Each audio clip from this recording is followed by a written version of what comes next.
Hey y'all, it's me, Kate Morgan, and today we have our newest episode of Abortion Queen of the South with some really not so fun updates about our legislative session here in Georgia, which hasn't been a total shit show, but it hasn't been great. So, we have yet another set of anti trans bills in Georgia, and if you want to know about anything related to reproductive rights, bodily autonomy, or anything remotely related to it, please like, share, comment, and subscribe, and send to some friends who might be interested in this information.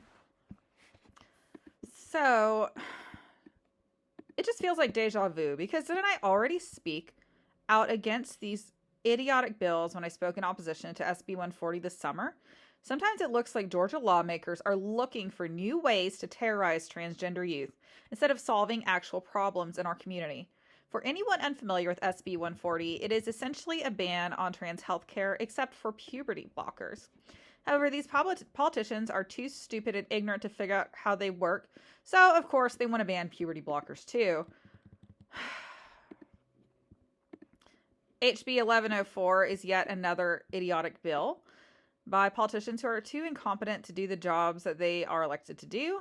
It restricts participation for biological males in girls' sports and forces students to use the locker room and bathroom assigned to their biological gender.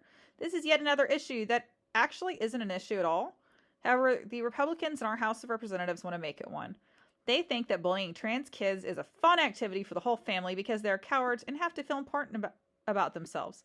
They are no different than any other bully. It is really that simple. HB 1170 started as a good bill. While it started off to mandate overdose reversal drugs in government buildings, banning puberty blockers was added to the bill. This bill would also remove exceptions for those who are already on hormone replacement therapy because, yes, these politicians think they know more than doctors who have degrees in this shit and know what they're doing. So, fun fact, before being another obnoxious asshole on the internet, I was a long-term substitute teacher, mostly middle school, and one of my 6th grade students was a trans boy. All he wanted to do was be a normal kid and have a chance to live his life as his authentic self. His gender identity was a non-issue with his classmates.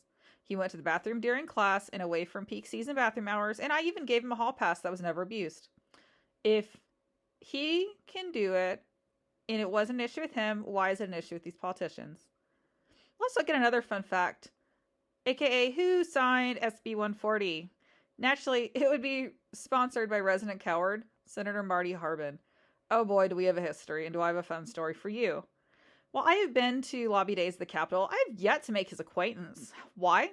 Senator Harbin was busy being an embarrassment to the state of Georgia and too much of a coward to speak with a college student who was lobbying with us about reproductive rights in the state. I very loudly referred to Senator Harbin as a quote-unquote chicken shit, and it would have been hard for him not to hear it. I stand by that too, and sponsoring SB 140 proves my point that he is another coward who can't do his job and picks on trans kids.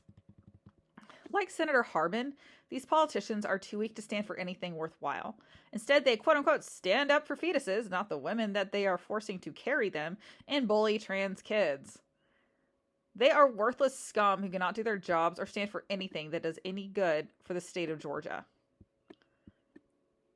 In another piece that I read, Senator Ben Watson of Savannah said that quote-unquote research led him to believe that puberty blockers should be blocked. I would love to know more about this quote-unquote research and whether it was from a legitimate medical source or trans teenagers and their families. However, I think that all of us know the answer. If he had, he would not be so stupid as to think that they cause quote-unquote irreversible harm because he would know that they pause development.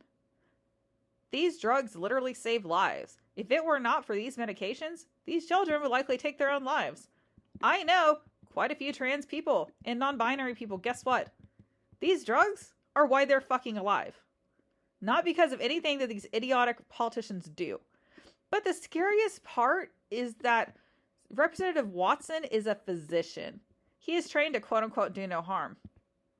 However, trans youth don't fall into that category. He doesn't care about harming them. Instead of letting parents and legitimate healthcare professionals make decisions, he wants those decisions to be made by the government. Gender-affirming care is backed by science. Thought, prayers, and force are not. In similar idiot politician fashion, Here is what he is quoted as saying, quote, "But what the data is showing is that puberty blockers are being used really almost exclusively when they are used. Youth go on to a sex change operation or surgery or sex change hormones. They are not used. The data shows that about 50% are electing not to pursue that." No fucking shit, because that costs money. That gets more expensive and harder to do as you get older. It's not because they had a change of heart and, oh, I'm suddenly this or that. It doesn't work that way. Okay, I'm going to be honest. I'm not the most well versed on how it works. I'm not a trans person. But I've had conversations with several, and it does not work the way that this idiot says it does.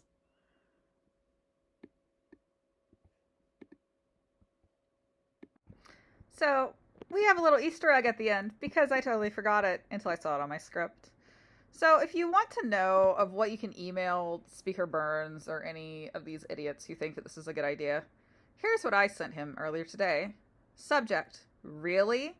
Question mark, exclamation point, question mark. Speaker Burns, why are HB 1104 and HB 1170 even being entertained? Is this just another fun way for you and your colleagues to waste my tax dollars? I already spoke out against SB 140 this summer, which was stupidly passed because none of you know how healthcare for trans youth works and are too arrogant to speak to medical professionals who actually know what they're doing. Instead, you listen to far-right domestic terrorist groups like Frontline. Do better and get it together, Kate.